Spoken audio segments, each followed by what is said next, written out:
Hi.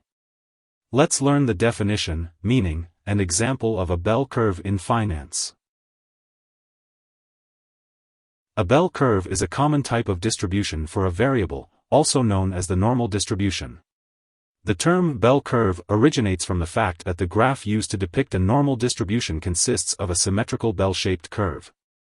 The highest point on the curve, or the top of the bell, represents the most probable event in a series of data, while all other possible occurrences are symmetrically distributed around the mean, creating a downward-sloping curve on each side of the peak. The width of the bell curve is described by its standard deviation. The term bell curve is used to describe a graphical depiction of a normal probability distribution, whose underlying standard deviations from the mean create the curved bell shape. Financial analysts and investors often use a normal probability distribution when analyzing the returns of a security or of overall market sensitivity, using it to represent volatility. Teachers use a bell curve when comparing test scores and in the world of statistics where it can be widely applied. A bell curve's width is defined by its standard deviation, which is calculated as the level of variation of data in a sample around the mean. A bell curve's width is defined by its standard deviation, which is calculated as the level of variation of data in a sample around the mean. Using the empirical rule, for example, if 100 test scores are collected and used in a normal probability distribution, 68% of those test scores should fall within one standard deviation above or below the mean. Moving two standard deviations away from the mean should include 95% of the 100 test scores collected.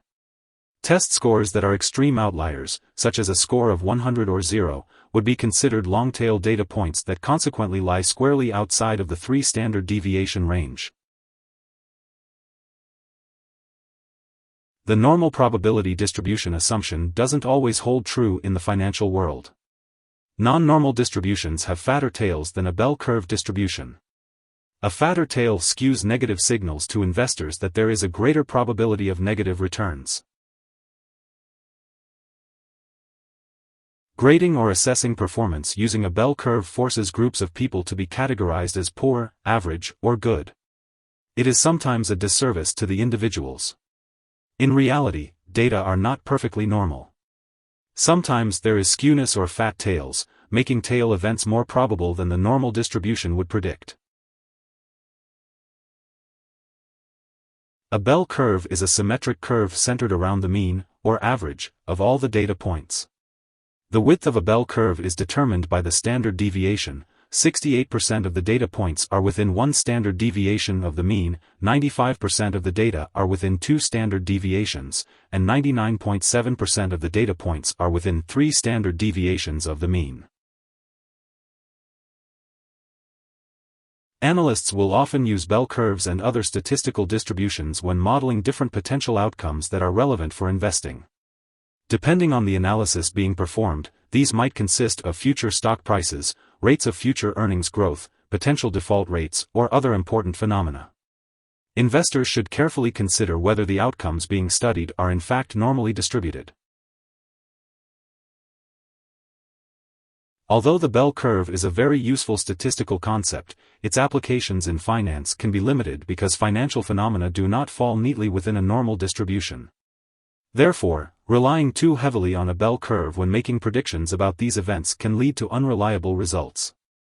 It is often unclear which statistical distribution to use as an alternative. Here are 4 key takeaways. 1. A bell curve is a graph depicting the normal distribution, which has a shape reminiscent of a bell. 2. The top of the curve shows the mean, mode, and median of the data collected. 3. Its standard deviation depicts the bell curve's relative width around the mean. 4. Bell curves, normal distributions, are used commonly in statistics, including in analyzing economic and financial data. Hope this would help. Thanks for watching.